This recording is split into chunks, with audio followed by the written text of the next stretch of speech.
Kako znati da li vam je neko prijatelj? Prijatelji su nešto predivno. Većina ljudi smatra da je u životu važno imati dobre prijatelje. Možda i vi smatrate da se pravo prijateljstvo ne svodi samo na komunikaciju putem društvenih mreža. Kakvog biste onda prijatelja željeli imati? Kako i sami možete biti nekom dobar prijatelj? Kako možete steći prijatelje s kojima ćete ostati bliski čitav život? Daćemo vam 5 znakova da vam je neko zaista prijatelj i neke praktične savjete o tome kako steći dobre prijatelje. Prijatelji znaju da slušaju. Kada imamo probleme, želimo da nas neko sluša. Prijatelji su spremni odvojiti vrijeme za tebe. Pravi prijatelj dobro zna da je važno pažljivo slušati, a ne samo govoriti. Onaj ko stalno priča i ne dopušta svom sagovorniku da dođe do riječi, zapravo mu daje do znanja da svoje mišljenje smatra važnijim od njegovog. Nekad ne tražimo savjet ili spas, nego samo priliku da kažemo sve što nas muči. Pravi prijatelj neće svaki tvoj problem okrenuti na priču o sebi i svojim problemima. Pažljivo će slušati, ohrabriti te i ponuditi neko rješenje, a isto će očekivati od tebe. Zato pažljivo saslušaj prijatelja ili prijateljicu kad ti se želi otvoriti i podijeliti svoje najskrivenije misli, brige i strahove. Različito mislite, ali se uvažavajte. Nemojte se vrijeđati ako vam iskreno kaže šta misli.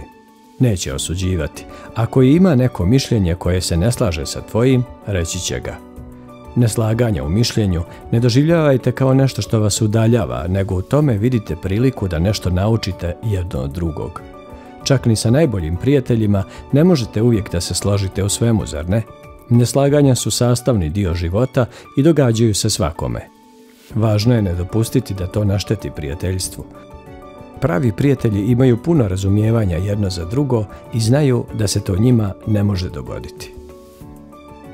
Prijatelji prihvataju i ne osuđuju.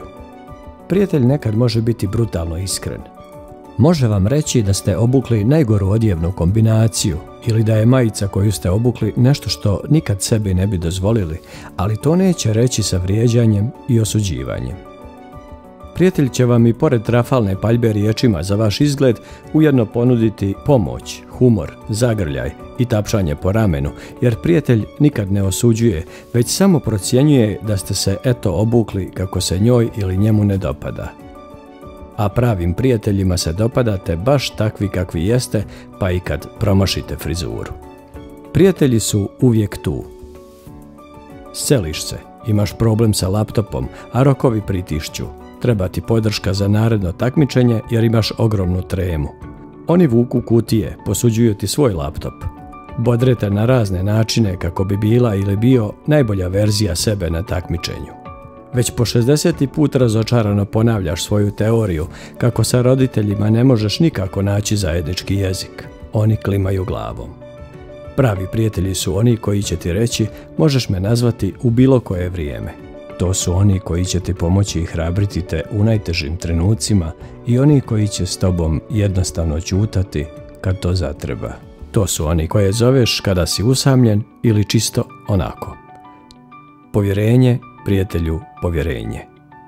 Kada prijateljima povjeriš nešto osjetljivo ili nešto baš lične prirode, oni poštuju tvoju privatnost i povjerenje koje si im poklonio. Oni ne koriste informacije o tebi da bi ih objavili na društvenim mrežama ili da bi ih prepričavali okolo. Prijatelji su baš zgodni čuvari tajni. Možete im 100% vjerovati. Ako želite još stručnih odgovora na često postavljana pitanja o sebi i drugima, pratite naš kanal. Također pritisnite zvonce za obavještenje o svakom novom videu.